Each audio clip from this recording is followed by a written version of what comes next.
Cambalache en Pingüino Radio, un programa de actualidad regional y nacional que usted debe escuchar y analizar. Cambalache es la realidad vista de otra dimensión, con la conducción de Boris Stipicic. Cambalache llegará los domingos de 11 a 12 a todos quienes nos escuchan en las zonas más apartadas de la región, estancias, campamentos y en especial a quienes los domingos están descansando en su hogar. Y amargados, valores y doble.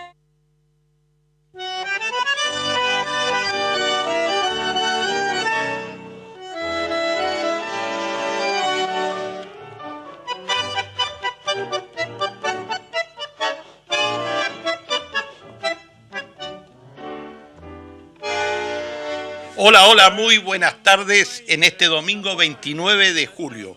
Un domingo bastante helado, anoche cayó un poquito de nieve, pero hay que andar con cuidado porque las calles están con escarcha y hay que manejar con cuidado. En primer lugar voy a saludar al panelista, don Claudio Morán. ¿Qué tal? Buenas tardes. Hola, Claudio. ¿Qué tal, Boris?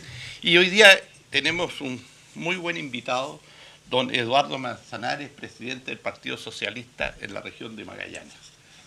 Un socialista con historia, un socialista de tomo y lomo, como diríamos la gente antigua. Buenas tardes, Eduardo. Muy buenas tardes, Boris. Gracias por invitarme a tu programa. Eduardo, el Partido Socialista por segunda vez llega a ser oposición a un gobierno. Usted, el hecho de haber estado en la concertación, habernos estado en la concertación, como que estamos acostumbrados a gobernar y no a hacer oposición.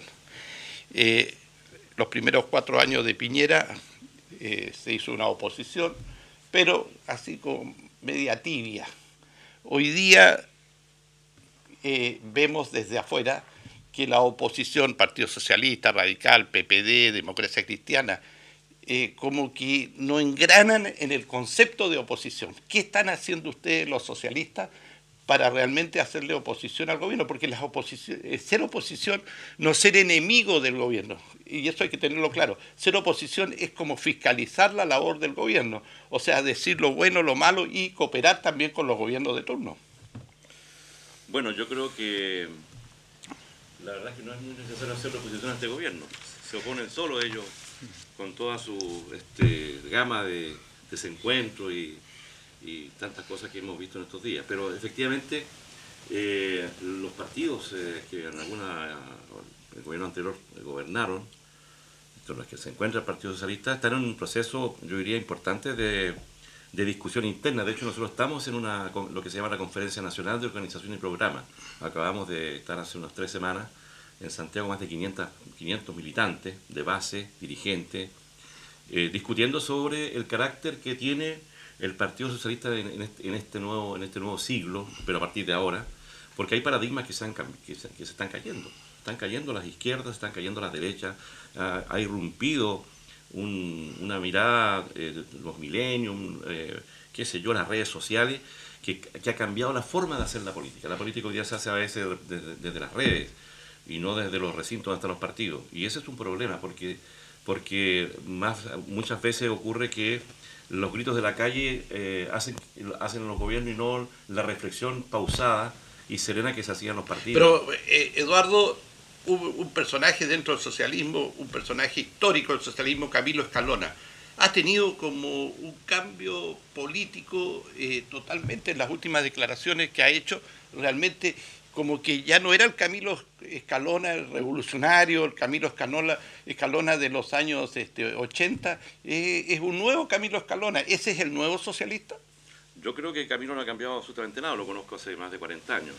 Siempre ha sido así, disruptivo, da su opinión sin esconder cuál es, independiente si le gusta o no le gusta a los que están alrededor de él o a los que son sus referentes políticos. Lo que ha dicho Camilo en estos días es lo que siempre ha pensado, por ejemplo, ya sobre el tema de Venezuela o de Cuba, sí, o de Nicaragua. Es lo que ha pensado siempre, nunca lo ha dicho de forma distinta. De repente determinados dirigentes se crean fetiches. Revolucionario, ¿qué significa ser revolucionario hoy día? Bueno, decir esas cosas, a lo mejor es ser revolucionario. Decir, por ejemplo, que las izquierdas igual cometen errores, po, y que igual a veces se hacen cargo de gobiernos y se transforman en pequeñas dictaduras, desde su modelo, ¿no es cierto?, desde su visión de Estado y de país. Eso ha dicho Camilo respecto a su país, y eso lo ha dicho siempre. No sé qué otra cosa podría comentarte respecto a su visión. Yo no creo que haya cambiado. Ha hecho más visible su postura porque ahora ya no es presidente del partido, porque ahora ya no es presidente de la Cámara de Senadores, y por lo tanto tiene esa libertad para poder expresar su opinión, que yo creo, la que yo le he conocido siempre. Él vivió en Alemania Oriental, él vivió en Cuba y por lo tanto conoce bastante bien de cerca la realidad, bueno, y puede opinar obviamente sobre ello. Y ha dicho, en un país donde existe un partido único, obviamente no hay el concepto occidental, porque aquí podemos discutir respecto a qué es lo que es la democracia. No existe la democracia que nosotros entendemos.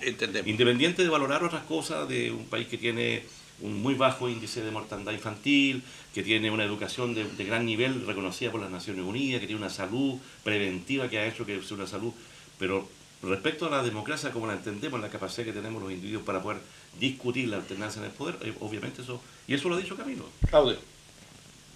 A ver, opinar sobre Camilo Escalona, yo lo conozco desde que ambos estábamos en la educación media. Yo era dirigente de la FESES en Santiago, yo era un jovencísimo dirigente del Instituto Nacional en Santiago.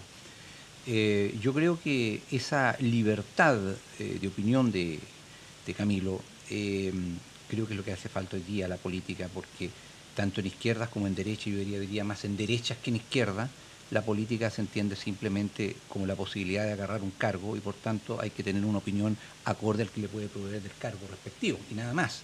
Entonces, y el que parte y reparte se lleva la mejor parte. Entonces creo que es un modesto aporte de Camilo, una persona que está en la antípoda de mi pensamiento en muchos aspectos, en otros no, en el sentido de que aporta su grano de arena en este sentido, y creo que la derecha también debería aprender de esto, sobre todo en un momento, yo concuerdo contigo, en que en realidad la derecha y el gobierno se hace zancadilla solo hoy día, no necesita mucha oposición, pero yo sí creo que hay una oposición, y yo creo que hay una oposición más allá de la actitud de los partidos en el Congreso. Yo creo que aquí hay un plan predeterminado, creo que se está jugando a que se haga tantas zancadillas el gobierno que termine cayéndose por el barranco, y para qué andamos con cuestiones.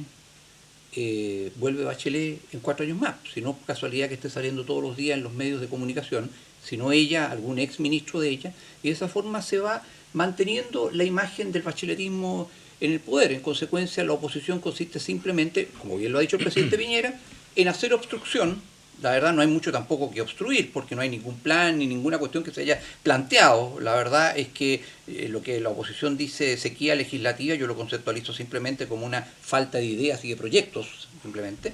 Y por lo mismo creo que el panorama del país no es bueno, la verdad es que es pésimo. La mala calificación de riesgo de inversión de Moody's de hace pocos días atrás demuestra el estado caótico en que la señora Bachelet dejó al país, al Estado, fuertemente sobreendeudado, con déficit presupuestario, etcétera, con una caída en la confianza, con desastre en todo sentido, pero jugando siempre a esa atávica mala memoria del chileno que seguramente le puede permitir volver en menos de 4 años más. Por ahí va la cosa.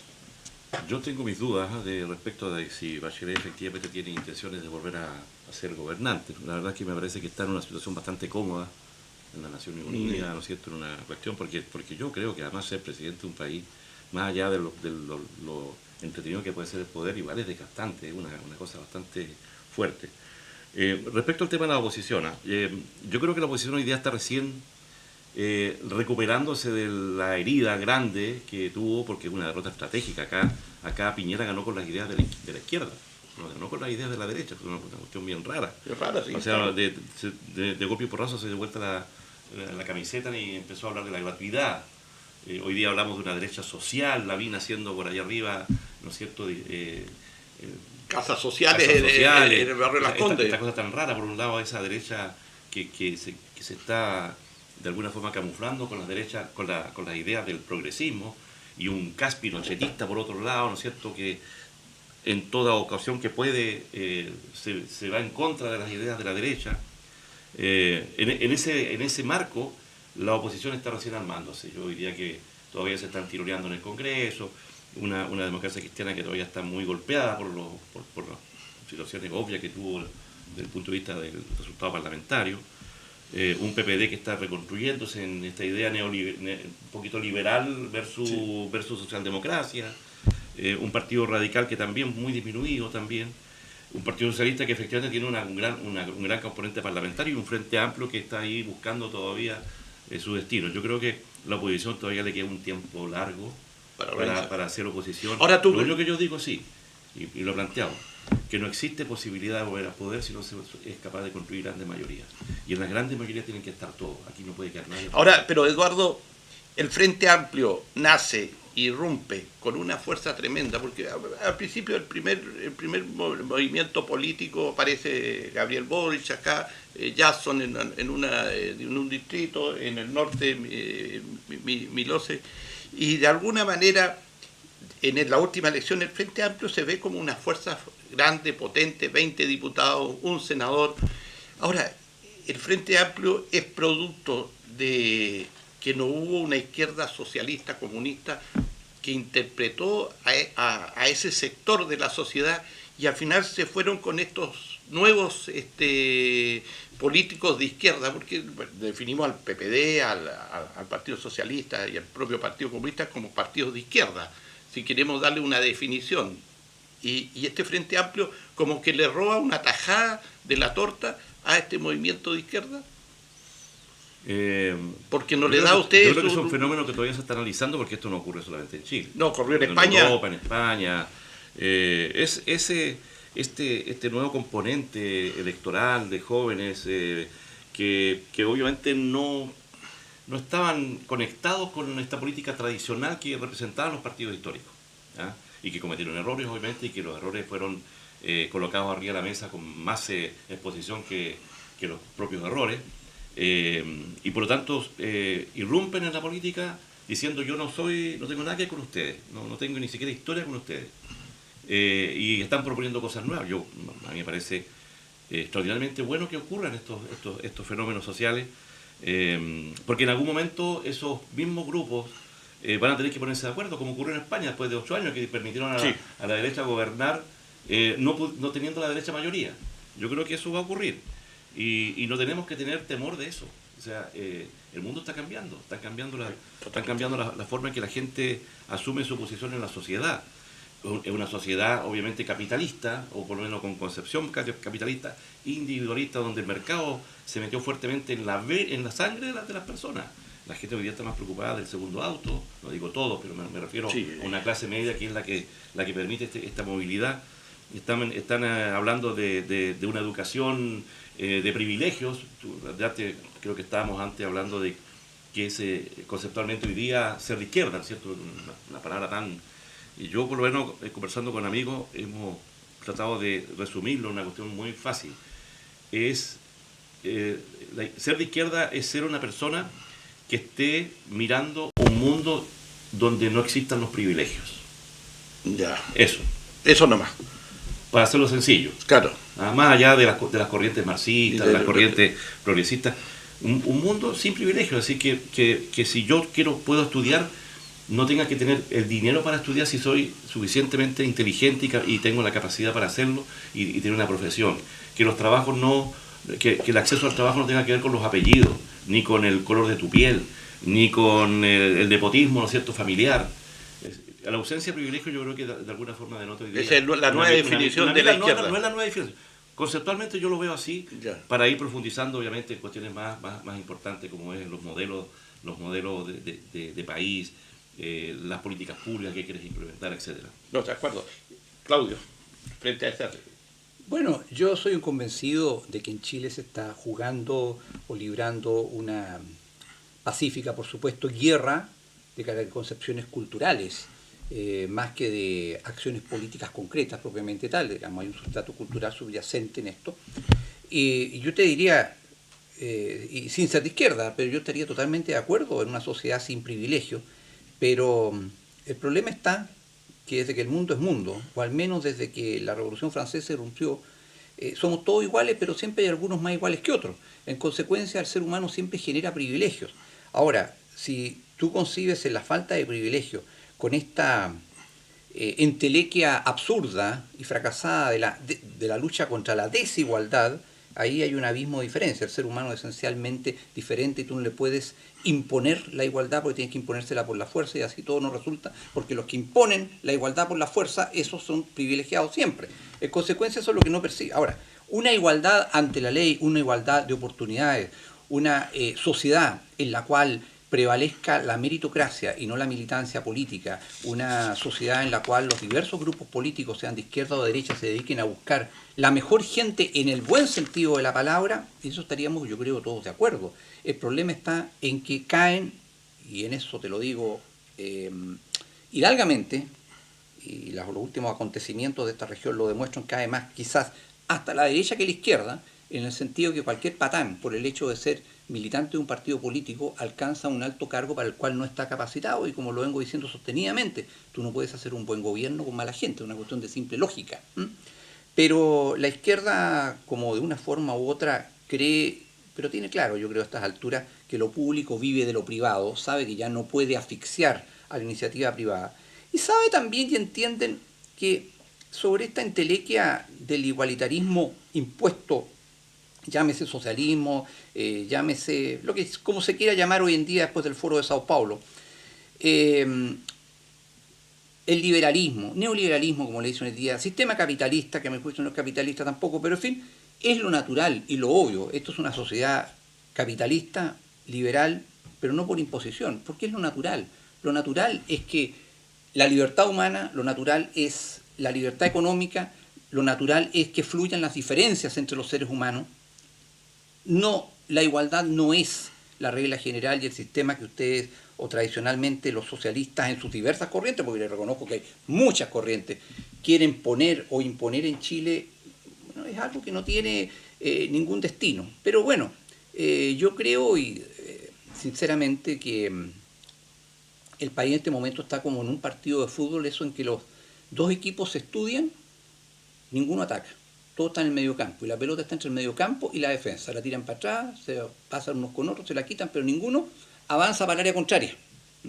Y eso es muy malo para el país. Es un hecho cierto y lo conversamos ayer por teléfono con Boris. Pues con Boris conversamos durante toda la semana, nos tomamos un café o algo por el estilo. La situación económica del país es mala, es muy mala. En esta región hay oficinas públicas en que ya a esta altura del año no hay dinero ni para que los funcionarios salgan a terreno. El recorte presupuestario ha sido brutal, producto del sobregasto, y por favor me gustaría que alguien de la izquierda hiciera mea culpa de que el manejo de las finanzas estatales por el gobierno Bachelet fue pésima y se gastaron todo el presupuesto de este año, apenas hay para pagar sueldos, esa es la realidad.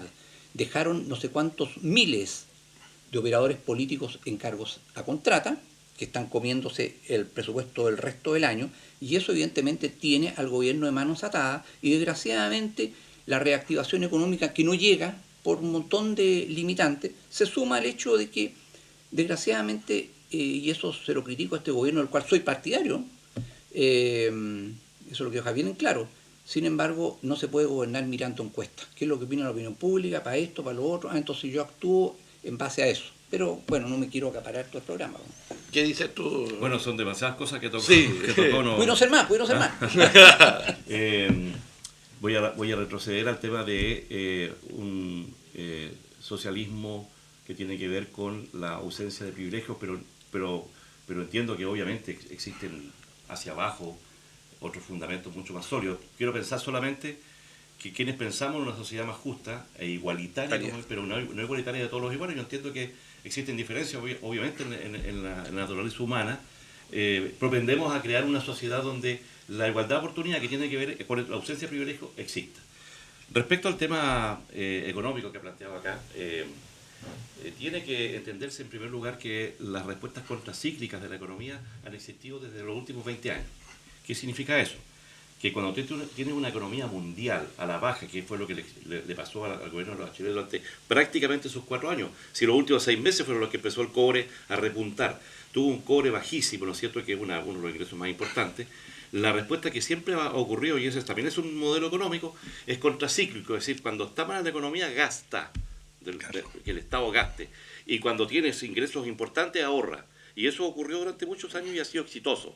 Aquí en otros lugares del mundo, de manera de que lo que hizo el gobierno de la presidenta Bachelet, de invertir recursos en el Estado, en inversiones públicas, en infraestructura, acá en Magallanes fue impresionante, es decir, 4.000 casas, hospitales en Puerto William, en Puerto Natales, etcétera, etcétera, es la respuesta a una baja mundial de un país que vive del commodity, que vive, ¿no es cierto?, del cobre fundamentalmente y de las exportaciones de frutas y de cosas sin mayor valor agregado. De manera que no es algo inusual. Y bueno, a Piñera le tocó 6 meses con un dólar brillante, expectante, el mercado empezó a subir. Bueno, ahora le está tocando bailar con la fea nuevamente a raíz de esta guerra comercial que ha iniciado nuestro hermano grande del norte, Trump, ¿no es cierto?, con China. Así funciona la economía del mundo. O sea, yo no creo que lo que se hizo fue gastar así a destajo, se gastó en infraestructura pública. Tampoco me creo el cuento de los operadores, yo creo que es una monserga a la derecha que yo no entiendo, porque siempre se dice, bueno, ahora los operadores, bueno, ¿y cuáles son los operadores políticos? ¿Qué nombre tienen? Porque ser militante de un partido es una grosería, ¿no? Un militante de un partido político no puede trabajar en el Estado. Yo diría que lo que hay hoy día es el aparato público que siempre ha habido y que va a tener que seguir habiendo, probablemente, para poder implementar esas políticas. Ahora, de acuerdo, como ya tocamos el tema en economía, yo he estado recabando información. Es interesante a través de medios de comunicación internacionales, cuando los analistas económicos ven lo que está pasando en el mundo, este conflicto de Trump con los chinos, con la Comunidad Europea, que en algo se están arreglando, esto de los aranceles, pero cómo nosotros sufrimos cuando estornuda Estados Unidos, nos resfriamos aquí en Chile y en América Latina. Es peor cuando estornuda China. Porque sí, también es lo mismo. Pero ¿saben ustedes que en el último semestre han caído las acciones en un 4% promedio en el mundo? Y acá, o sea, y eso nos afecta en la AFP, nos afecta en el tema que puede dispararse la UEF.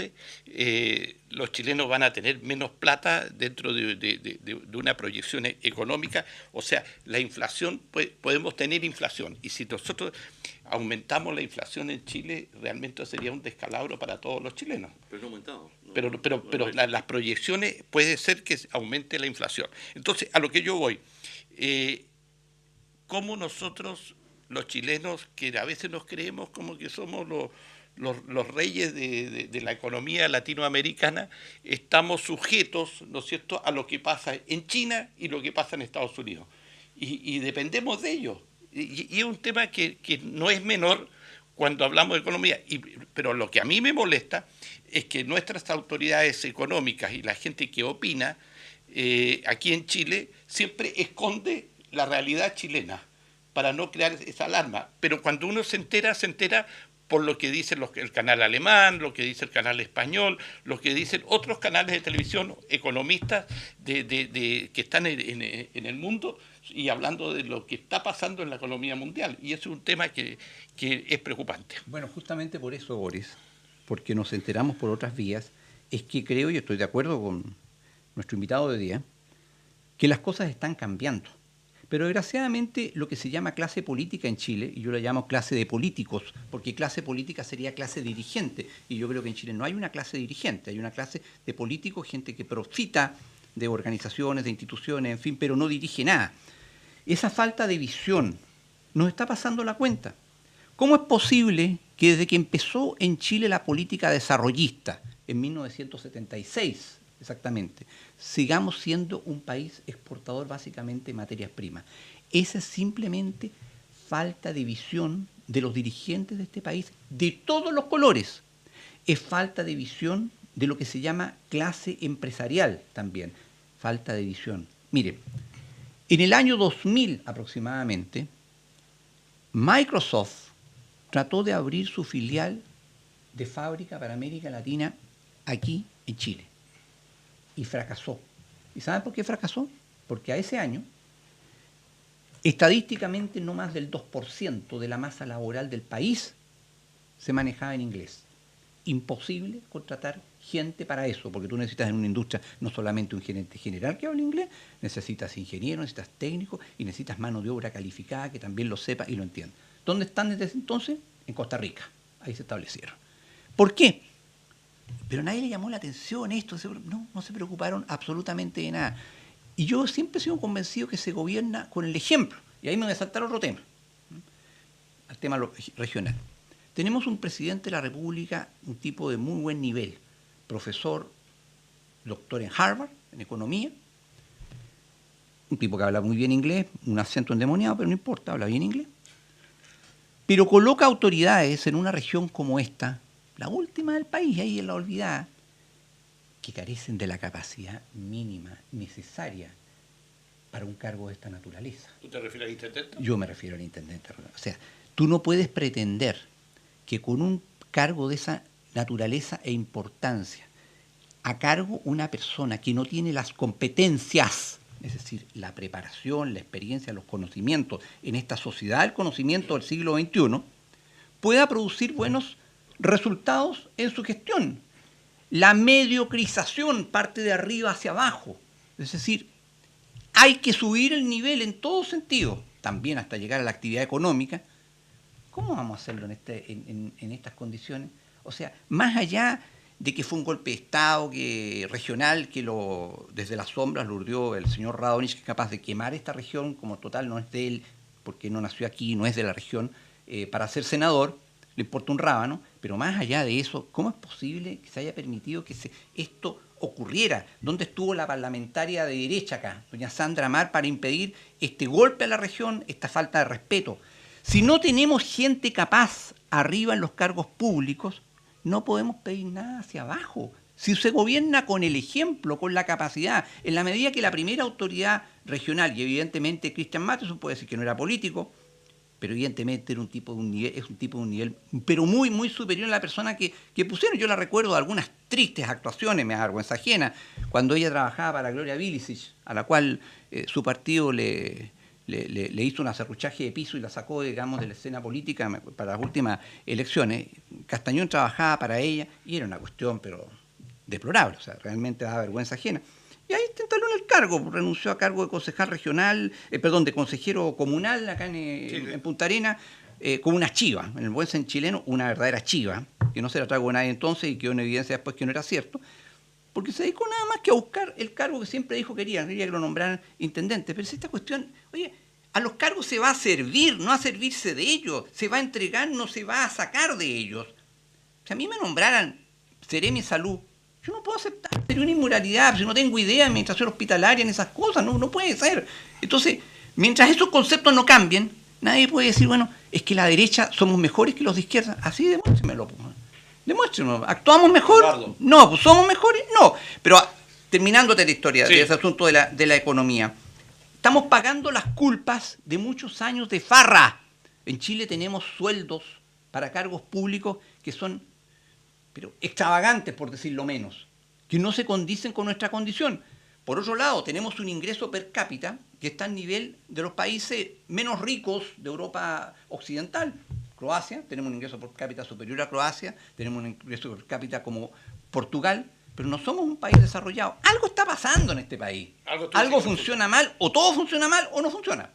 En el cambio de intendente, respecto te quiero una pregunta puntual. En el cambio de intendente, ¿cuál es la posición del Partido Socialista? ¿Cómo lo vio? ¿Cómo le sintió este cambio de autoridad? Bueno, ya la fijamos y en eso hemos sido muy claros. Efectivamente, aquí se ha demostrado una incapacidad para instalar el gobierno y una cantidad de forcejeos al interior de la derecha que francamente rondan en la vergüenza que nos da los magallánicos igual.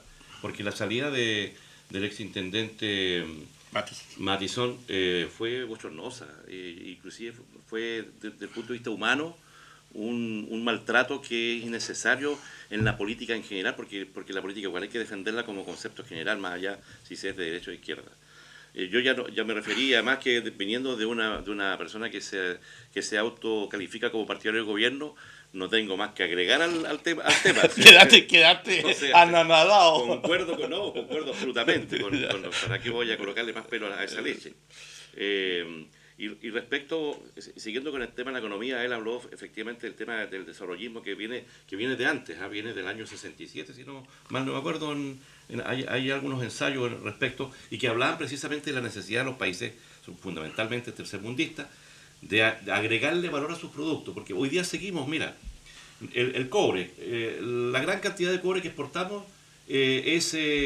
lingotes de cobre. No, es... ¿Cómo se llama esto? Cuando prácticamente la...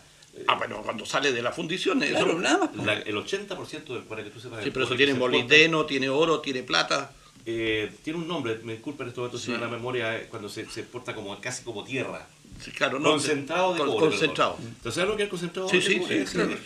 Y ahí va todo. Y se hace por una razón muy simple, porque afuera le colocan el valor agregado. Así es. Porque además pagas menos impuestos cuando tú exportas concentrado de cobre. Pescado, harina de pescado, el gran porcentaje de pescado que se exporta es como harina de pescado. El vino, tú sabes que también un porcentaje importante del vino que se exporta es en toneles de 500 litros. Claro. Afuera lo reenvasan y lo vuelven a vender. Es decir, tenemos un gran problema de una economía, y yo ahí asumo que es absolutamente responsabilidad del empresariado. Más allá de las políticas públicas que pueden hacerse o no. El empresariado aquí ha sido muy cómodo porque ha sido defendido siempre, primero con políticas, ¿no es cierto?, proteccionistas en algunos gobiernos anteriores o qué sé yo, y segundo porque es muy cómodo seguir trabajando en una economía donde un mundo que está pidiendo materias primas, probablemente irá a cambiar, no sé cuánto, es un problema que tiene Latinoamérica en general, y efectivamente cuando tú exportas materias primas, China en este caso, deja de consumir un poco de cobre y quedamos pataleando, ¿no es cierto? Como dices tú, no estornudando, sino que resfriado. Bueno, vamos. Pero yo te voy a hacer una aclaración en este tema, no a ti precisamente, sino que ¿dónde está la responsabilidad en este asunto? Mira, el problema dentro de la empresa, del empresariado, es que así, igual que en la política, no hay verdadera competencia. La clase empresarial chilena, así como la clase política, tampoco se renuevan. ¿Y por qué no se renuevan? Porque desde el año 92 rige en Chile un acuerdo del Banco Central, que para estos efectos tiene valor de ley, que le permite a la gran empresa chilena financiarse en el extranjero a tasas de interés internacionales que son bajísimas, y deja prisionero a la mediana, pequeña empresa y al perraje, digámoslo así, a todos los chilenos, a todos los ciudadanos, a la banca nacional en un mercado cerrado con tasas de interés reales que están entre las más altas del mundo. Esto nunca se ha querido cambiar. Entonces, de esta forma, la gran empresa, la que tiene más dinero, se financia afuera y se hace cada vez más rica. ¿Cómo lo hacen? Mediante la colocación de acciones de emisión propia, transformados en certificados ADR en la Bolsa de Nueva York. Ese es el mecanismo. En cambio, la banca chilena, y yo te lo digo, yo lo he conversado por razones profesionales con banqueros de otros países, me dicen, mira, nosotros colocamos dinero en Chile, nos reclaman porque les pedimos tasa LIBOR en inglés, 5% anual, me decía, y hemos descubierto que en Chile no la coloca el mismo banco a menos de un 50% anual, o sea, en la pura pasada se ganan 10 veces. Entonces, con esa falta de crédito real a pequeños y medianos empresarios, la gran empresa chilena se asegura que no tener competencia. Pues por eso es que no hay realmente un apoyo a las pymes. El sistema está hecho para asfixiar a las pymes. Pero siempre hemos dicho que el sistema financiero chileno es lo más caro y es lo más abusivo que hay con respecto a los chilenos. Sí, pero yo creo que la falta de voluntad para cambiar esas cosas no viene precisamente de la izquierda. Viene de la derecha instalada en el Parlamento, eso es evidente. Las leyes se promueven y se votan allí. Pero la nueva mayoría, teniendo mayoría, ¿qué hizo al respecto? No, pero se requería por un calificado para mejorar algunas leyes de carácter económico, así que no es cuestión de 50 más. Pero lo intentaron, pero yo creo que... No lo intentaron. Ahí yo reconozco que hubo un error en el sentido de que tú sabes cómo operaban la cosa política. Mandaban al secretario general de gobierno, anda a ver cómo está la votación de este tema, tenemos esta ley. Sí. El tipo decía, no tenemos agua en la piscina, por lo tanto la ley no se presentaba. Nosotros discutimos mucho en los partidos, decía, presente la ley. Y que la voten en contra. Y que la voten en contra, y que queden expuestos. Y eso no se hacía por esta famosa las cocinas, de la política de los acuerdos. Oye, bueno, vamos a ir a otros temas porque tenemos dos temas regionales que son muy importantes. El primero le vamos a dar unos pocos minutos y el segundo un poquito más, que es el tema que el día de lunes se integran a clase las clases, los colegios municipalizados, los jóvenes, un tema que fue fueron 58 días creo, realmente fue catastrófico esa huelga. Pero antes de eso toquemos el tema de la demanda que le hace Radonich a Bocasi por apropiación indebida de 4.000 y tantos millones de pesos, donde lo condena y la demanda va por apropiación indebida. Eso salió en los medios de comunicación. El ex alcalde Emilio Bocasi con esto ya queda dentro de la sociedad como todavía no ha sido ni notificado ni imputado absolutamente nada, pero ya se está conversando de que Bocasi se robó 4.000 y tantos millones de pesos, que eso es falso. ¿Por qué? Porque el Código Penal chileno establece que el delito de apropiación indebida a los que en perjuicio de otros se apropien de dinero, de dinero que está obligado a restituir. ¿No es cierto? Recibiendo depósito o alguna comisión por eso. Entonces, a lo que yo voy, ¿con qué liviandad se puede destruir la imagen de una persona pública, de un consejero regional, de un exalcalde, diciendo de que se robó así? No es robo ni hurto, es apropiación indebida, porque eso lo puedes explicar tú mucho mejor, Claudio, como abogado, pero el daño que se le puede hacer a una persona. Mira, desgraciadamente la política chilena, a falta de argumentos, a falta de ideas, hace mucho rato ya que se transformó en acuchillamiento y cualquier cosa, digamos. La plaza pública. Claro. Y una inconsecuencia total, o sea, tú conoces el dicho, la ropa sucia se lava en casa, pero la del rey se lava en la plaza. Y el hombre público no tiene vida privada, eso los ingleses, por ejemplo, lo entienden muy bien, pero no es el caso de Chile. Transparencia, la transparencia tiene que ser total. Digamos las cosas por su nombre. La verdad es que también me dio vergüenza ajena esta situación. Te lo explico. Yo estoy muy distanciado políticamente de Emilio Bocasi. No creo que haya hecho una buena gestión como alcalde. Fue un tipo extraordinariamente sectario, se negaba a recibir a nadie que tuviera alguna vinculación con la derecha, por ejemplo. Pero no importa, es su posición política. Pero de ahí a criminalizarlo. Oigan, Radonich asumió hace más de 1 año y medio. Y ahora, después que tiene esta crisis insoluble en materia de educación, que él la sabía, que él la previó y debió preverla, porque está para eso. Si los cargos públicos como el de alcalde no se eligen para que el señor elegido se lo lleve en fiesta en el Parque María Betty o ande sacándose selfies por todas partes. Está para que solucione problemas y se anticipe a problemas. No se la pudo, pero dígalo. Pero ahora está pidiendo desesperadamente que lo hagan senador. Pero si lo sabe todo el mundo. Matheson no le pudo solucionar el problema tampoco de este asunto del tremendo hoyo financiero que tiene con los profesores. Entonces, desesperadamente inventó esta cuestión. ¿Alguien se la puede tragar después de más de 1 año y medio? Le hizo meramente lo que salió en el diario al respecto, te digo, y esta cuestión no tiene ningún destino más allá que enlodar la imagen de alguien que lo haya hecho bien, lo haya hecho mal, no por eso ha cometido un delito.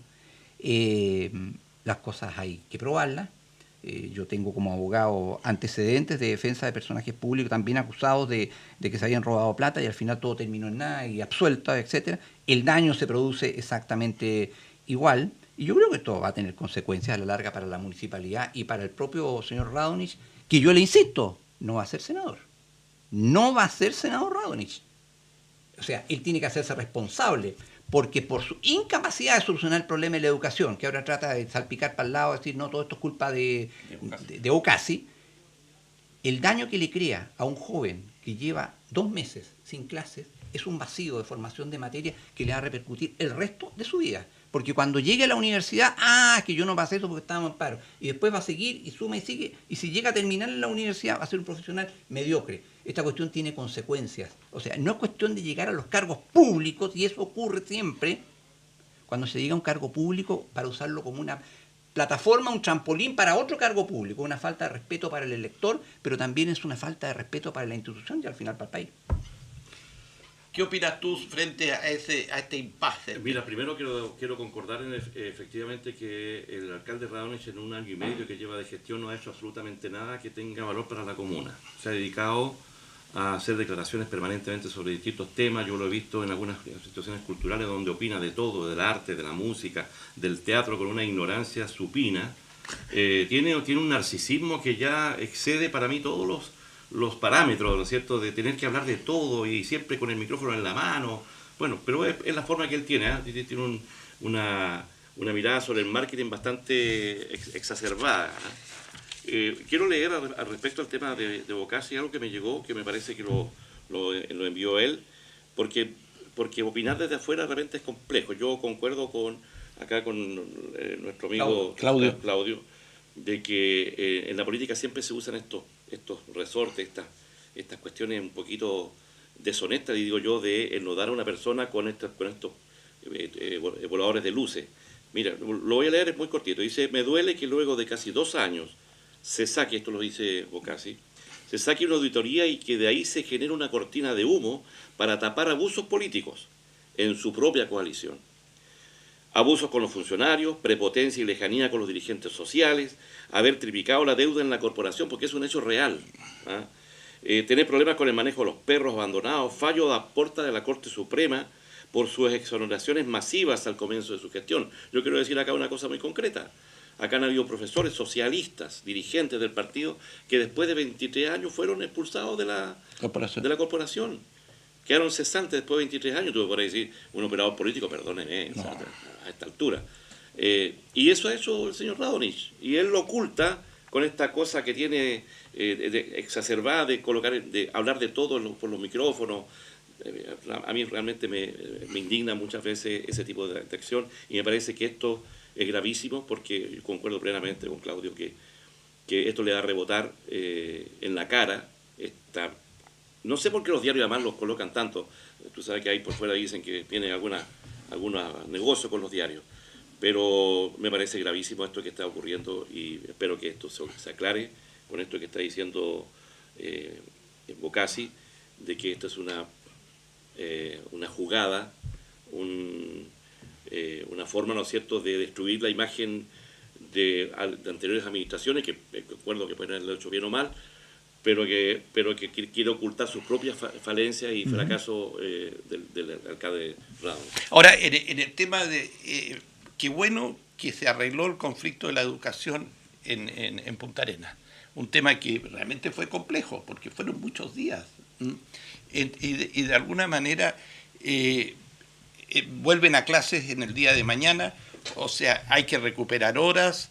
Bien tú decías de qué manera esta cosa se empata, digamos, el tema del año escolar, cómo terminan con las materias, etcétera, etcétera. Pero hubo necesidad de tener una huelga de casi 60 días, 2 meses, por estos tiras y aflojas de que no se podía llegar a un acuerdo como el que se llegó. ¿Por qué se tiene que estirar tanto el elástico? O sea, primero, digamos, cosas muy sensibles. Los profesores desde el año 2015 tienen imposiciones no pagadas. También hay eso todos sabíamos, había. Y también del 2017 y 2018, eso, claro. Y ya está el alcalde Radonich. Hubo una absoluta incapacidad para resolver ese problema. ¿Quién trabaja hoy día si tú tienes que ir a cobrar una licencia médica y no te la pagan, no te pagan el sueldo, no puedes tener una salud digna para tus hijos o qué sé yo? ¿Quién sí. va a trabajar con la gana de trabajar? Nadie. ¿Los profesores? No. Entonces, que tener 60 días casi a los profesores en paro es una absoluta responsabilidad del señor alcalde o de la corporación de la cual es él el principal responsable. Sí, pero a lo que yo voy, Eduardo y Claudio, de que en los últimos días se encuentra la solución.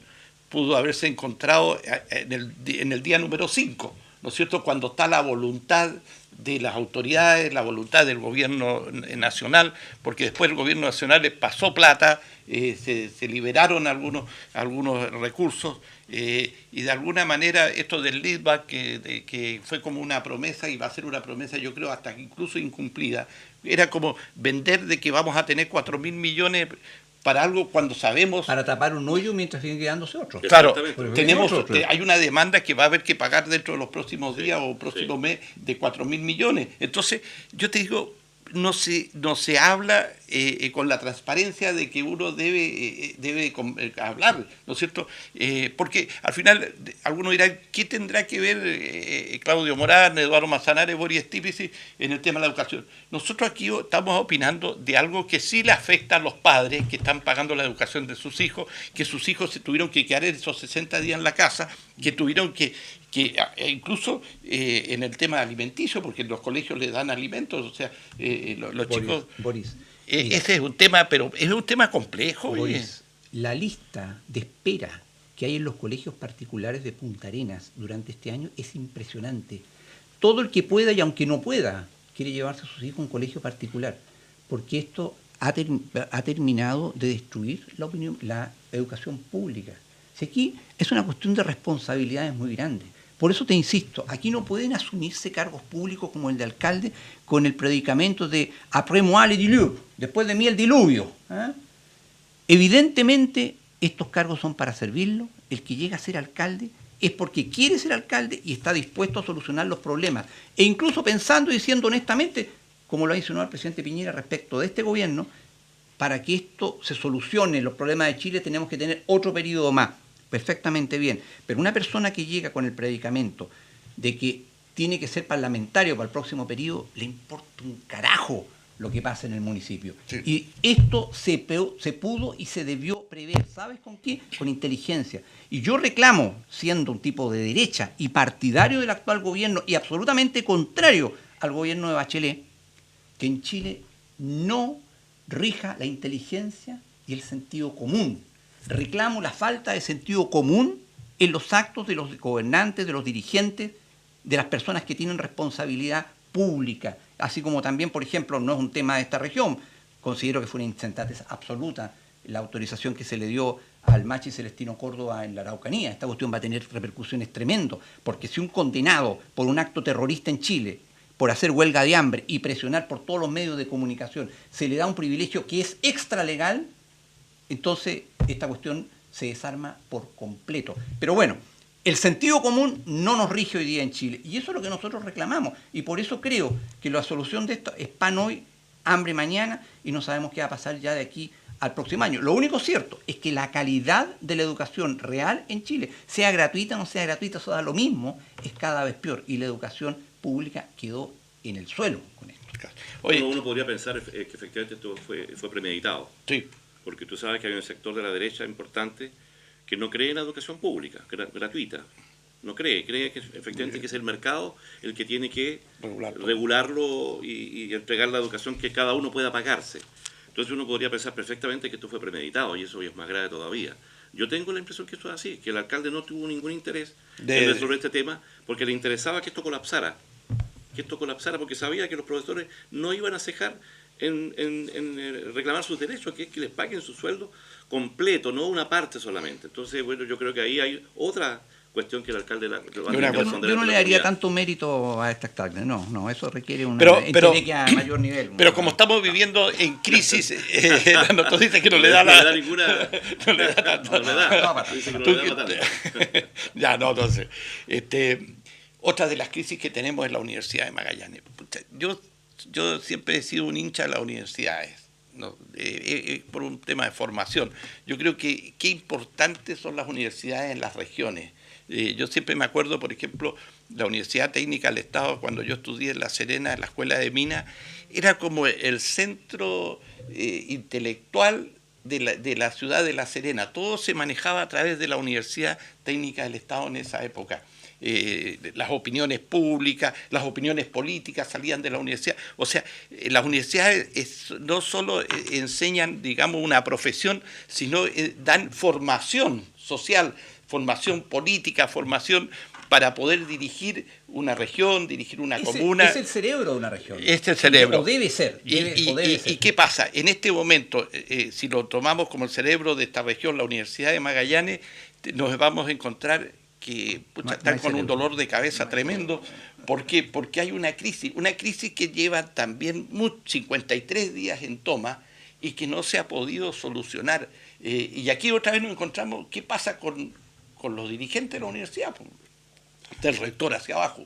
¿Cuál es tu opinión? Yo conversé por pura casualidad con el vicerrector de asuntos hacia la comunidad y le planteé efectivamente mi preocupación y la preocupación del Partido Socialista respecto a la incapacidad que han tenido los directivos de resolver este problema, que también es un problema de gestión. Porque acá los antecedentes ya se conocían, había un grupo de mujeres, de alumnas, que estaban representando ante la autoridad una serie de reclamos y que debían ser atendidos. Y la universidad, por supuesto que trató de crear probablemente algunos vínculos o algunos canales, pero finalmente no pudo resolverlo, y eso tiene que ver con incapacidad para gestionar. Yo se lo dije a Humberto, le dije, ustedes son la autoridad, y la autoridad en democracia tiene que actuar en ese sentido. Acá no estamos en dictadura, por lo tanto ustedes tienen la obligación de transparentar en primer lugar los problemas. Porque acá hay cosas que se dicen pero no se transparentan, ¿no es cierto? Sí. Que hay algunas denuncias contra algunos profesores, académicos, bueno, digámoslas, porque también en esta cosa de denunciar tenemos que ser responsables. No, si los antecedentes son de tal magnitud, que se coloquen en manos de la justicia para que se resuelvan donde corresponde hacerlo. Y acá no ha habido esa capacidad. Yo se lo representé a Humberto en su oportunidad, que se lo comentara al rector, y esto es una cuestión que se viene repitiendo en el tiempo. Acá cada vez que los estudiantes tienen algún problema y los tienen, la universidad aparece 60 días tomada por estudiantes que le impiden a otros ejercer también su libertad de estudiar. Así es. Por justa razón probablemente, porque tienen una dificultad mayor, que en este caso el de las mujeres, que han planteado una serie de situaciones que tienen que ver con la carrera de Derecho. Ahí yo desconozco el tema de fondo, a lo mejor Claudio lo conoce mejor. Tú sabes que la carrera de Derecho no está reconocida. No está acreditada. Y no está acreditada, y por lo tanto va a estar sacando alumnos que probablemente van a tener enormes dificultades para poder ejercer. Y bueno, esas situaciones tienen que transparentarse. ¿Por qué no está acreditada? ¿Cuáles son las dificultades que tiene? Capacidad de profesores, capacidad de aula. El tema ¿no es cierto?, del acoso hacia las mujeres, tiene nombre y apellido. Bueno, coloquemos las cosas arriba de la mesa. La universidad es un ente público. Sí. Los que financiamos la universidad, es decir, los ciudadanos, tenemos el derecho de que se los informen. Absolutamente. Claro. Ahora, cuando se habla que las universidades tienen cierta autonomía y frente a estas situaciones que, como bien dices tú, de estas crisis y este asunto de que los profesores no transparentan su gestión. A ver, esa cuestión de la autonomía universitaria, Boris, eso es para mediados del siglo XX. Sí, pero se aferran a eso. Es una frase... A ver, la zona franca podría reclamar más autonomía que la universidad, ¿me entiendes? Una autonomía tributaria tiene la zona franca, claro, por ejemplo. La universidad, ¿qué autonomía estamos hablando si se financia con recursos del Estado? Claro. Entonces, no creo que ha habido en esto una ambivalencia, ha habido una negligencia a nivel nacional, por demás, del Estado de Chile para meter mano a un tema que es el Estado, a través de sus universidades, entrega educación superior. El Estado no puede perder el control de esto, ni la responsabilidad tampoco. Estas cosas ocurren, por ejemplo, la carrera de Derecho que no está acreditado. Yo cuando hacía clases en la carrera de Derecho hace 6 años atrás estaba en trámite que quería obtener la acreditación, pero eran tantas las falencias derivadas de una falta de políticas de desarrollo, porque la verdad es que la universidad no es más que expresión del resto de la sociedad chilena, y regional, es una improvisación constante, permanente. Se necesita, por ejemplo, aumentar en el mediano plazo el flujo de ingresos hacia la universidad, entonces inventemos esta carrera es barata y da recursos. Ahora, no hay profesores, nada por el estilo, pero ya veremos por el camino, colocas a cualquier egresado reciente. Ojo, egresado reciente, personas a las cuales yo le hice clase, son profesores, sin tener ninguna forma, nada. Una universidad se hace con académicos, no con edificios. Pero el problema de fondo está, además, que esta universidad, teniendo un montón de gente capaz adentro, tiene una superestructura que la dirige las mismas personas desde hace ya 2 décadas, porque el equipo que lo dirige actualmente, y su actual rector era el vicerrector académico del rector anterior que se retiró, y que se lo llevaba viajando, el rector anterior fue mi rector, por todo el mundo, tiene convenios hasta con la Universidad del Sur de Australia, por ejemplo. Aterrizaba en Chile como 3 veces al año, y ahí hacía algunas gestiones, aparecía, juego de pierna, etcétera.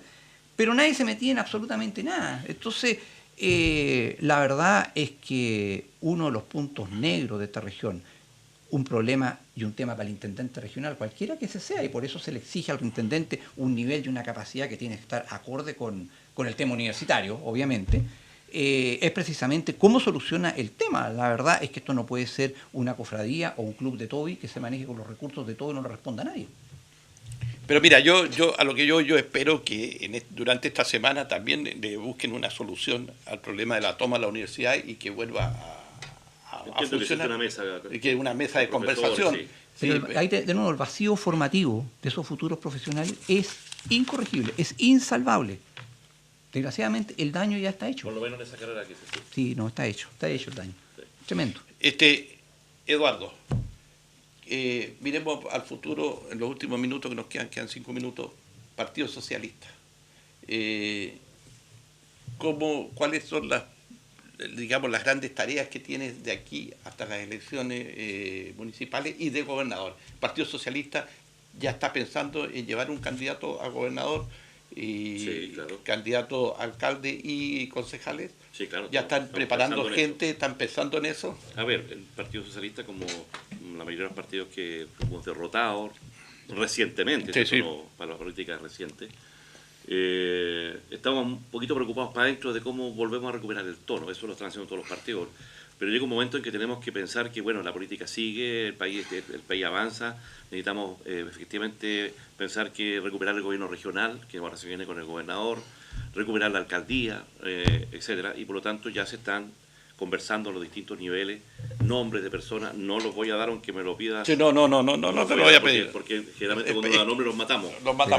Los queman. Pero estamos pensando en hombres y mujeres, no te olvides que además, por razones de la propia ley, ahora va a haber una complicación adicional, que la mitad de los candidatos tienen que ser, por lo menos en el Partido Socialista, tienen que ser mujeres. Mujeres, de los femeninos, Y lo cual representa un desafío. No.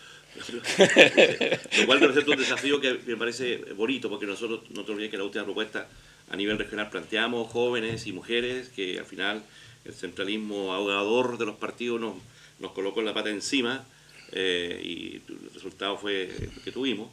Queremos recuperar efectivamente lugares que hemos tenido históricamente. Esta es una región que no sería a lo mejor demasiado vanidoso decir que es socialista, pero que tiene una impronta de izquierda histórica. El Partido Socialista más tiene 80 años, es un partido histórico, puede ser joven desde el punto de vista de lo que es la humanidad, pero es un partido histórico que tiene peso, tiene líderes, tiene Allende, tiene Salvador Allende, como que es un peso importante. Cuando uno hace campaña, que empieza la gente derecha y va a golpear las puertas de las casas, uno ve dos cosas muy simbólicas: el retrato de Allende y al lado la Virgencita. Sí. Es una cosa curiosa que tiene que ver con este componente cultural que tenemos los chilenos. Yo me acuerdo siempre que molestaba a mi ex senador, al compañero Pedro Muñoz, que no se perdía procesión. Todas las procesiones, Pedro Muñoz, la foto como salesiano. Decía, no, es como salesiano, Pedro estudió en el colegio de San José. De origen chilote, pues si la cultura chilota religiosa es potente. Pues. Claro. Entonces a mí siempre me ha llamado la atención esa cosa, Salvador Allende. Y la Virgencita. Al lado, y yo creo que esa potencia que tiene el Partido Socialista la tenemos que recuperar y colocarla arriba de la mesa para colocar hombres y mujeres talentosos que tenemos, porque tenemos gente talentosa. Y me parece que la derecha también los tiene. No sé por qué no los ha colocado. Yo creo que los que son talentosos no quieren estar en este gobierno porque no le tienen confianza. Porque efectivamente tenemos, en todas partes hay gente inteligente, con talento, preparada. Yo digo, pero volviendo al tema, dice Claudia, pero ¿por qué colocan a esta persona? Aquí y allá uno ve gente que no tiene las más mínimas competencias. La gente se puede equivocar, pero tenéis que tener una formación mínima de atrás para que te equivoques menos. Así que estamos en eso, estamos pensando en nombres, estamos preparándonos. Los partidos además, cuando vienen las elecciones, como que se vuelven a revivir, empieza la dinámica propia de los partidos, y lo que te puedo asegurar es que vamos a estar presente con fuerza en esa discusión, y lo único que queremos decir es que tiene que ser con la más amplia mayoría, tiene que ser a través de primaria con los candidatos que se han puesto arriba de la mesa. ¿Están conversando con los demócratas cristianos? Sí, estuvimos conversando. Porque ya la democracia cristiana como que rompió con sus socios de la concertación. Estamos conversando, y a nivel regional las cosas van a ser distintas, ¿no? Lo que hemos dicho, he conversado con la Kena Mancilla hace 2 días atrás, estuvo Carolina Goist presente ahí, que nos citó a una reunión informal. Yo le dije, Kena, formalmente te invito para que conversemos. Nosotros ya conversamos con el Partido Comunista. Acá hay la necesidad de mostrarle a región de Magallanes, los ciudadanos, donde fuimos mayoría, aquí ganamos Sí. por el 56% de los votos, que los partidos de oposición hoy día, del progresismo, de centro izquierda, tenemos que hacer la tarea y tenemos que dar el ejemplo. Y ella dijo, ok, creo que ya lo declaró que está disponible para ese acuerdo. Estamos llegando al final de nuestro Tengo programa. algo- Un minuto te doy. Un minuto. Yo creo que la derecha tiene que hacer algo parecido pero distinto. Primero, una unidad y un tema programático. Es decir, antes de ver personas, ver cuál es el proyecto o programa. La derecha tiene que hacer recuerdo que empezó a resurgir de las cenizas el año 67, gracias a que el nuevo partido creado entonces, llamado Partido Nacional, creó un documento programático que se llamaba La Nueva República. Entonces, yo creo que tiene que gestarse un proyecto de nueva república, nuevamente para Chile, y en base a eso, escoger las personas. Porque si no caemos en este electoralismo en que cualquier ganapán que quiere tener un cargo público, se suma a decir, yo quiero ser candidato. No, al servicio público se llega a servir, no a servirse de él. Claudio es perentorio. Sí. Te voy a mandar la ficha, recuerdo que te podemos invitar a... El Partido Socialista lo tendría al lado. No es necesario hablar mal de la derecha acá en este... No, lo tendrías al lado tuyo. Bueno, hemos llegado al final de nuestro programa. Y antes de despedirnos, quiero decir una cosa. Aquí se ha tocado el nombre de la intendenta y el nombre del alcalde. Ellos pueden venir al programa Cambalache a hacer sus descargos de todo lo que se ha dicho acá en este programa de hoy día. Los micrófonos y las puertas de Cambalache y de Pingüino Multimedia están abiertas. Basta que se contacten con el Pingüino o conmigo, y el próximo domingo o cuando ellos quieran, si quieren estar acá y venir a hacer sus descargos frente a lo que se dijo, porque este medio, el Pingüino Multimedia, es un medio democrático. Nosotros aceptamos todas las ideas en Cambalache y de alguna manera, si alguien quiere venir a defenderse, puede venir a defenderse. Las puertas están abiertas, los micrófonos están abiertos y los recibiremos con mucho agrado. Por eso es la democracia, eso es la política. Tengan ustedes muy buenas tardes y nos estamos viendo y escuchando el próximo domingo. Más, séntate a un lado, que a nadie importa si naciste honrado.